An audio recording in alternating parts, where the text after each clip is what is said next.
উজু করে ক্রিম ব্যবহার করা যাবে কিনা, ব্যবহৃত টিভি বিক্রি অথবা কাউকে দিয়ে দিলে গুনাহ হবে কিনা, জর্দা দিয়ে পান খেলে কি ওযু নষ্ট হয়ে যাবে, নামাজ পড়া অবস্থায় যদি ধাতু বের হয় তাহলে এর বিধান কি হবে, সালাতে অলসতা আসলে করণীয় কি, নামাজে ডান পা নড়ে গেলে নামাজের কোনো অসুবিধা হবে কি, বাইরে ঠিকঠাক পর্দা করা যায় কিন্তু বাসায় বা কোনো অনুষ্ঠানে বেড়াতে গেলে মাহরাম মেনটেন করা যায় না, সেক্ষেত্রে করণীয় কি, নিয়মিত সূরা মুলক তেলাওয়াতকারী কবরে আযাব থেকে মুক্ত থাকবে, এ কথা কি সত্য, আমি ব্যাংকে ডিপিএস করি নাই এবং সেভিংস অ্যাকাউন্ট করেছি, তাতেও আমাকে বছরের শেষ দিন কিছু সুদ দেয়, এটা খাওয়া কি ঠিক হবে, পর্দা করার পর বেশিক্ষণ থাকলে আমার শারীরিক সমস্যার কারণে মাথা গরম হয়ে যায় এবং শ্বাসকষ্ট হয় এবং এই অবস্থাকে আমি মুখ খোলা রাখতে পারব।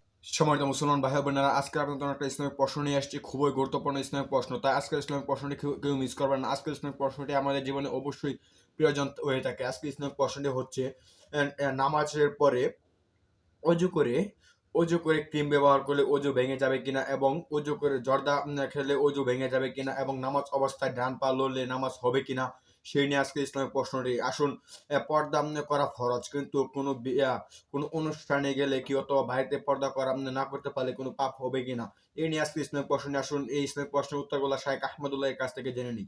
পারবো, চলুন তাহলে আর বিলম্ব না করে আপনাদের প্রশ্নের উত্তর দেওয়ার আলোকিত ভবনে আমরা প্রবেশ করি। তার নিয়ে এখানে আপনি লিখেছেন বাথরুমে বিসমিল্লাহ বলা যায় না, কিন্তু যখন গোসল ফরজ হয় তখন তো বাথরুমে গোসল করতে হয়, সেক্ষেত্রে করণীয় কি, বাহির থেকে বিসমিল্লাহ বলে প্রবেশ করবেন অথবা বাথরুমের ভিতরে গিয়ে যখন ওযুর মতো করে শুরু করবেন গোসল, তখন আপনি মনে মনে বিসমিল্লাহ বলে তারপর বাথরুমে আপনি গোসলের কার্যক্রম শুরু করবেন। এরপরে আফসানা ইমরোজ আপনি লিখেছেন ফরজ সালাতের প্রথম রাকাতে আয়াতুল কুরসি এবং দ্বিতীয় রাকাতে সূরা ইখলাস নিয়মিত পড়া যাবে কিনা, নিয়মিত এটা কেন করবেন, তবে আপনি এটি করলে সালাত আদায় হয়ে যাবে, সালাত আদায় না হওয়ার কোনো কারণ নেই, আয়াতুল কুরসি প্রথম আয়াত রাকাতে পড়তেই পারেন আর দ্বিতীয় রাকাতে সূরা ইখলাসও পড়তে পারেন, এতে নামাজ হয়ে যাবে, নামাজ না হওয়ার কোনো কারণ নেই। কিন্তু সূরা ইখলাসকে আপনি মহব্বত করেন এবং আয়াতুল কুরসির ফজিলত আছে সেজন্য আপনি মহব্বত করেন, বাট সেটাকে আপনি নিয়মিত করবেন কেন, নিয়মিত করাটা তো সুন্নাহ হতে পারে না, তবে সালাত আদায় হয়ে যাবে। এরপরে মাহফুজা মুক্তা আপনি লিখেছেন পার্লারের রূপচর্চা বা ফেসিয়াল করা যাবে কিনা, রূপচর্চা করা যেতে পারে শরিয়ার সীমার মধ্যে থেকে, আপনি ব্রু প্লাক করলেন না, আপনি হারাম কোনো কিছু করলেন না, শরীয়তের সীমানার মধ্যে থেকে আপনি রূপচর্চা করলেন, মেহেদি লাগালেন বা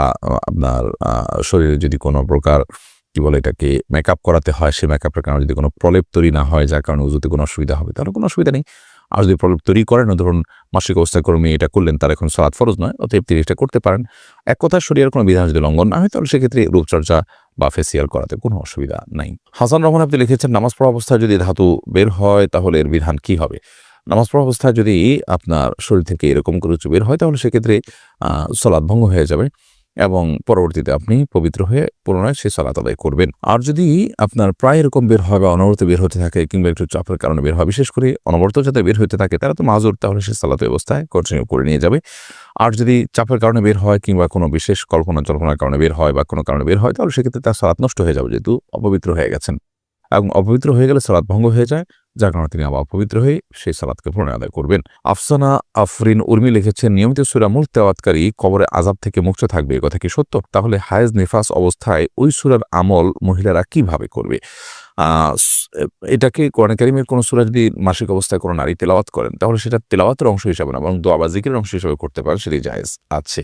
মোহাম্মদ রাকিব লিখেছেন আমি ব্যাংকে ডিপিএস করি নাই এবং সেভিংস অ্যাকাউন্ট করেছি, তাতেও আমাকে বছরের শেষ দিন কিছু সুদ দেয়, এটা খাওয়া কি ঠিক হবে না, এটা খাওয়া ঠিক হবে না, বরং এটা আপনি হিসাব করে রেখে সেই টাকাটা আপনি অবশ্যই কোনো গরিব দুঃখী মানুষকে দান করে দিবেন, যাতে করে আপনি এই হারামকা টাকাটি আপনি বক্ষণ না করেন, সবের উদ্দেশ্য ছাড়া কোনো গরিবকে আপনি দান করে দিলেন, ইনশাআল্লাহ আপনি দায় মুক্ত হয়ে যাবেন। রমজান বিপ্লব আপনি লিখেছেন জর্দা দিয়ে পান খেলে কি ওজু নষ্ট হয়ে যাবে, না, জর্দা দিয়ে পান খেলে ওজু নষ্ট হবে না, তবে অনেকগুলো জর্দা আছে যেগুলোতে তামাক থাকে, যেগুলো নেশা জাতীয় সেগুলো একজন মুসলমানের জন্য খাওয়া উচিত নয়, তবে যেটা সুঘ্রাণের জন্য শুধু মুখের সুগন্ধি তৈরির জন্য জর্দা, সেটি খাওয়া যেতে পারে। রুবা ইসলাম আপনি লিখেছেন বাইরে ঠিকঠাক পর্দা করা যায় কিন্তু বাসায় বা কোনো অনুষ্ঠানে বেড়াতে গেলে মাহরাম মেনটেন করা যায় না, সেক্ষেত্রে করণীয় কি, বোন রুবা আপনি ঠিকই বলেছেন যে বাইরে পর্দা করার চাইতে বাসার অভ্যন্তরে কিংবা কোনো অনুষ্ঠানে বেড়াতে গেলে পর্দা করাটা অনেক টাফ হয়ে যায়।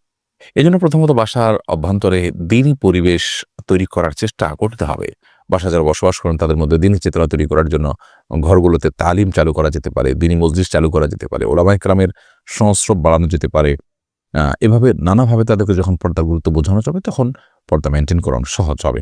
সেই সাথে যতক্ষণ পর্যন্ত তারা না বুঝছে ততক্ষণ পর্যন্ত নিজের পর্দা নিজে করার জন্য আপ্রাণ চেষ্টা করা, ঘুমটা দিয়ে থাকা এবং পুরুষ যিনি গায়রে মাহরাম আছেন তার থেকে দূরে থাকা, আড়ালে থেকে নিজের বাসার সংসারের কাজগুলো করার আপ্রাণ আপ্রাণ চেষ্টা এবং লড়াই চালিয়ে যেতে হবে যদি না পৃথক হওয়ার সুযোগ থাকে।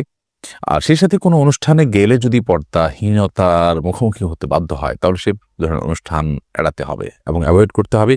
আর যদি কোথাও গিয়ে নিজের পর্দা মেনটেন করার সুযোগ থাকে, আপ্রাণ লড়াই করে চেষ্টা করি যদি মেনটেন করা যায় তাহলে সেটি করা যেতে পারে। এরপরে রোকসানা পারভীন আপনি লিখেছেন, সালাতে অলসতা আসলে করণীয় কি? সালাতে যদি অলসতা আসে তাহলে সেক্ষেত্রে আমাদের যেটি করতে হবে যে সালাতের আগ্রহ বাড়ানোর জন্য, সালাতে মনোযোগিতা বাড়ানোর জন্য সালাতের গুরুত্ব বিষয়ক বিভিন্ন বক্তব্য আছে, শুনতে পারেন এবং সে সম্পর্কিত অনেকগুলো বই আছে, সেগুলো পড়তে পারেন এবং নেককার এবং আব্দে সালেহ বা আল্লাহর প্রিয় বান্দা মুত্তাকি পরহেজগারদের সোবত এবং সান্নিধ্যে আপনি উঠতে পারেন, ওঠা বসা করতে পারেন, তাহলে ইনশাআল্লাহ বিদিনিল্লাহ সালাতের অলসতা দূর হবে বলে আশা করছি। এমনি নুরুন নবী আপনি লিখেছেন, নামাজে ডান পা নড়ে গেলে নামাজের কোনো অসুবিধা হবে কি? নামাজ যদি ডান পা নড়ে যায় কোনো অসুবিধা নেই, কিন্তু যদি ডান পা আপনি রুকু সিজদাতে একবারও না লাগান জমিনে তাহলে সেক্ষেত্রে নামাজ হবে না। আপনার পা আছে সুস্থ পা, অথচ আপনি পা জমিনে লাগাচ্ছেন না, তাহলে নামাজ হবে না।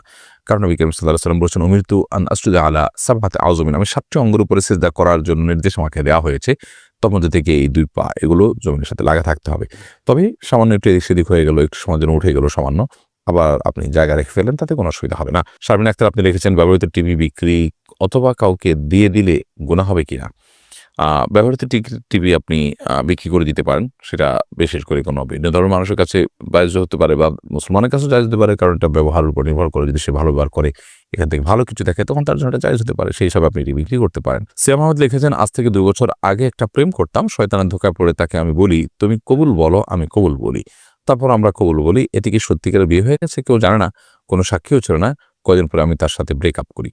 আল্লাহ মাফ করুক, এর কারণে বিয়ে হয়নি। তবে আপনাদের এই জঘন্য অপরাধ এবং বিবাহ বহির্ভূত যে সম্পর্ক আপনারা করেছেন, সেজন্য আল্লাহ তাআলার কাছে মাফ চাইতে হবে, ইস্তেগফার করতে হবে, ক্ষমা প্রার্থনা করতে হবে এবং ভবিষ্যতে এ ধরনের পাপাচারের পথে ভুলেও না মারা দেওয়ার এবং না হাঁটার তওবা প্রতিজ্ঞা আল্লাহ তাআলার কাছে করতে হবে। তানজিলা আপনি লিখেছেন, পর্দা করার পর বেশিক্ষণ থাকলে আমার শারীরিক সমস্যার কারণে মাথা গরম হয়ে যায় এবং শ্বাসকষ্ট হয় এবং এই অবস্থাকে আমি মুখ খোলা রাখতে পারবো?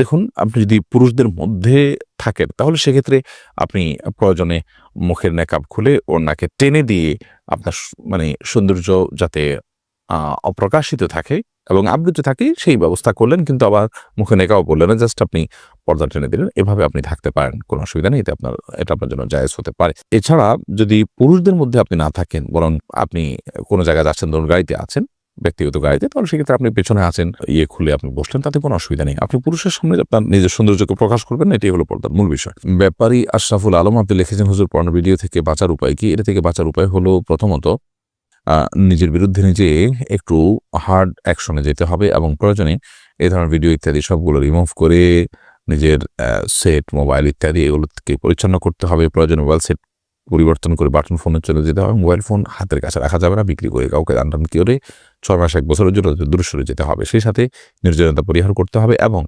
আপনার খুবই নেককার মুত্তাকি পরহেজগার মানুষগুলোর সাথে একান্তে সারাদিন উঠা বসা, তাদের সাথে মেলামেশা করার চেষ্টা করতে হবে। এমনি রাহিম সরকার আপনি লিখেছেন, অজু করে ক্রিম ব্যবহার করা যাবে কিনা? অজু করার পর ক্রিম ব্যবহার করতে কোনো অসুবিধা নেই।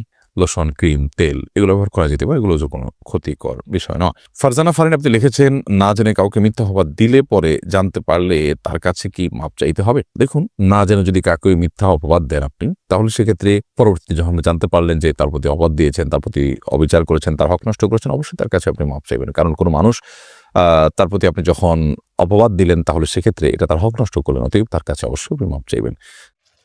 সময় দর্শক, আশা করি ফুল ভিডিও দেখলেন এবং ভিডিওটা আপনার কাছে কেমন লেগেছে অবশ্যই আপনার মূল্যবান মতামত কমেন্টে জানাবেন। ধন্যবাদ, দেখা হচ্ছে পরবর্তী নতুন ভিডিওতে।